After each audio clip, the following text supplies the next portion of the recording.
Welcome, I'm Bev Adams. I own an independent paper crafting business showcasing products from Stampin' Up. I made this pretty quick and easy card with products from Stampin' Up. I sell these products and also a few items to make crafting more convenient. I have the free detailed directions for this project on my website. I also have links for the products that I used. If you click those links, it'll take you to my online store at Stampin' Up. You'll see where to find all of that at the end of this video, so don't worry about taking notes. It's time to put stamps, ink, and paper together. I am using the number 4 layout from the annual catalog, page 22, and I'm using Leaf Collection and Wanted to Say dies. Leaf Collection is a really large stamp, and so you can do this a couple of different ways. You can just ink this, leave it in the case, ink this, put your cardstock on here and cover it up, and then rub it for a good impression. In this case, I'm going to use my stamp positioning tool. I'm going to put my stamp here in the bottom corner and hold my paper down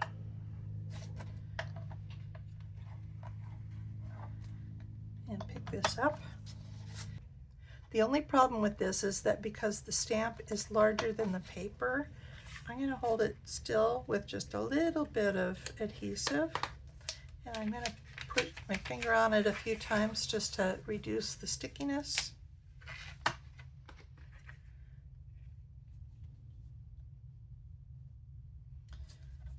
And just double check that I'm still in the space.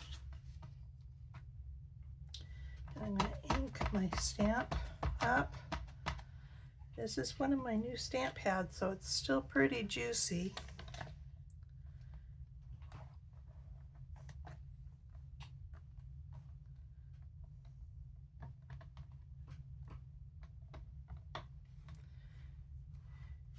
And if I want to also do the envelope,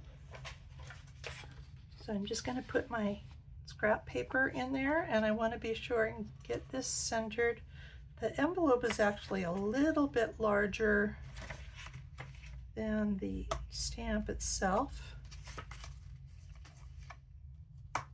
so there might be a little bit of white on the edge, and that's okay. Frankly, I didn't even notice that on my sample.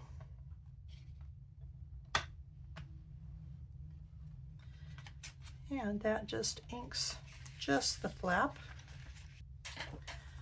And my card base is the Shy Shamrock, 5.5 by 8.5, scored at 4 1/4. And I do have 2 pieces of basic white. And this is a little bit smaller than I usually use. This piece is 3.5 by 4 3/4. I wanted to have a little bit of space around here. And so I'm going to be doing that same space on the inside of my card. So I'm going to just go ahead and put this blank one on the inside. I did not decorate the inside. You certainly could. But I'm going to go all the way to the edge with this, so it mimics where I'm going to put this front piece on.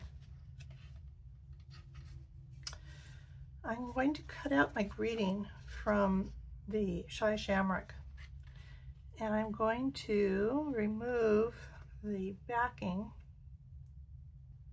This adhesive paper, this adhesive sheet is split. It's long and it's got 2 splits along it, so it's easy to get the split in here. That's going to be more helpful when you take the second layer of backing off. So I'm going to remove the solid piece, and I have cut this just a tiny bit smaller than my cardstock.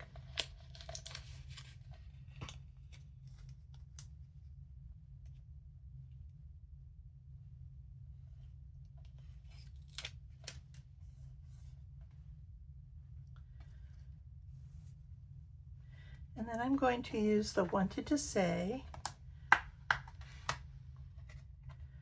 and I'm going to use the happy birthday. So I need my Stampin' Cut and emboss machine.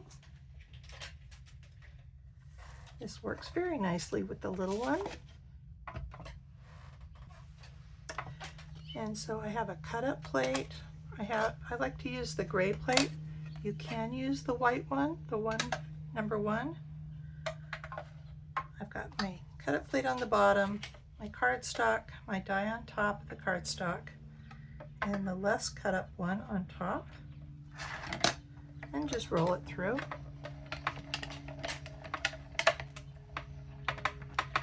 I just roll through twice while I'm here.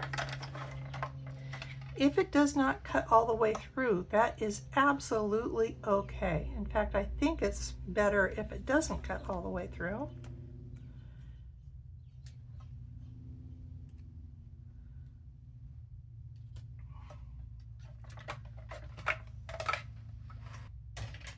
I find it way easier to remove the, they call it weeding, removing the extra pieces.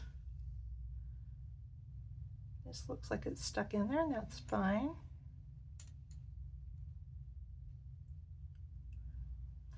If those pieces stick to the backing, usually when you take the backing off, it comes out with it, but I'm not sure that this one looked like it cut almost all the way through, so go ahead and take that off.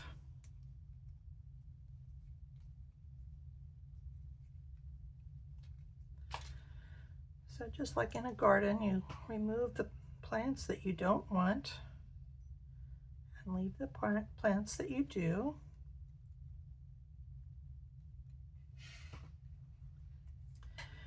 And I'm going to put the greeting on the white paper. And so we're going to find those splits and just peel the backing off.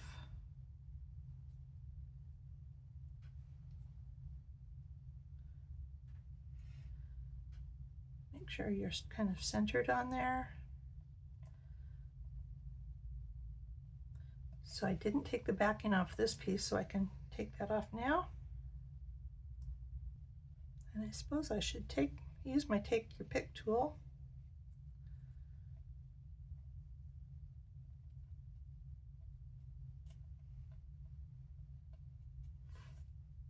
Go ahead and use that now.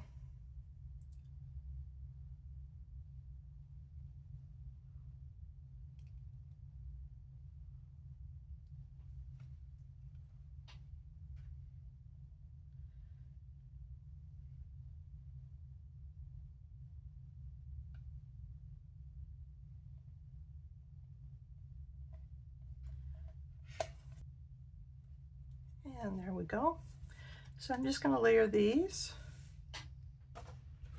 Find that piece that I stamped earlier, and I'm going to wrap my ribbon around this. I really, really like this ribbon that we have, the 5 new in colors.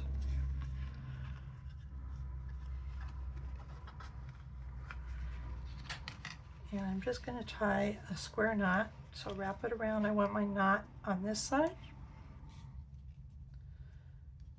And you can see that I don't usually take the ribbon off the roll.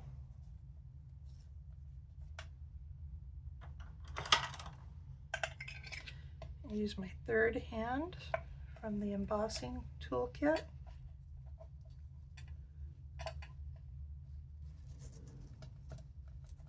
Pull one side tight, tie the other one.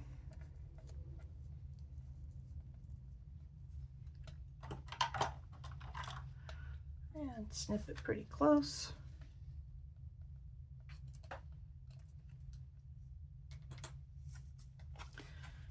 Put this on the card front. I did not use dimensionals for this piece. You certainly could.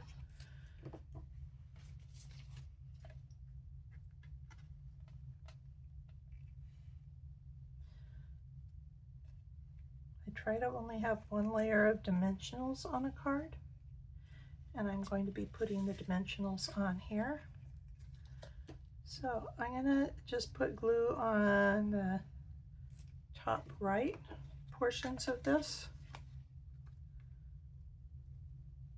Overlap this a little bit.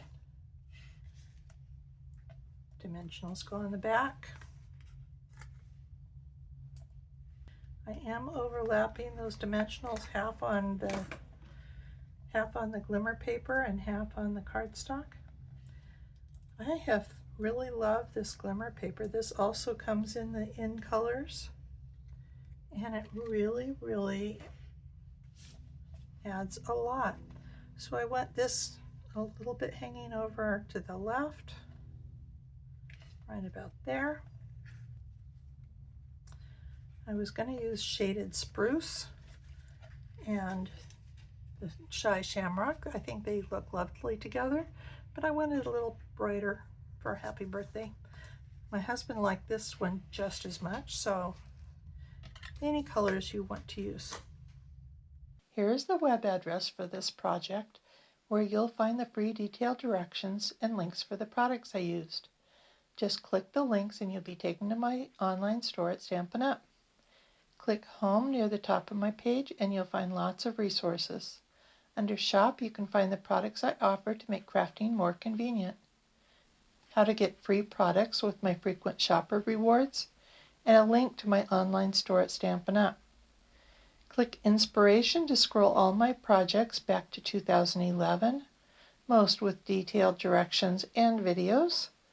Though the products in those older projects have been retired, you may find techniques, layouts, or color combinations to inspire you today. If you're new to stamping, you might want to look at the basics. You'll find how to cut card bases and layers, what's special about Stampin' Up! Stamps, and some of my favorite tools. Under Organization, you'll find lots of free resources such as catalog tabs, labels and case inserts, color tools, and much more. You can take a tour of my craft wall. More organization means more time for stamping. You can learn about my Evernote notebook. I have a note for every current product that Stampin' Up! Has for sale right now. And you can sort them all by the type of product. You can search just for the stamps. You can search just for the designer series paper. You can search for the phrase that you want or an image that you would like to use. You can search all the products that come in a particular color. It really makes finding just exactly what you want very easy. And you can create your own notebook and search through all of the things that you own to find just what you need. Come stamp with me here in Ventura County, California, or get the best deal of all and join my team of crafters. The team is called SIP Together, and it stands for Stamps, Ink, and Paper Together. The team is made of crafters who want to save money on the products they buy, share with a few friends, or start a Stampin' Up! Business like mine. Be sure to subscribe to my website and on my YouTube channel. I'd love to hear your comments. Thanks for joining me. Talk to you soon.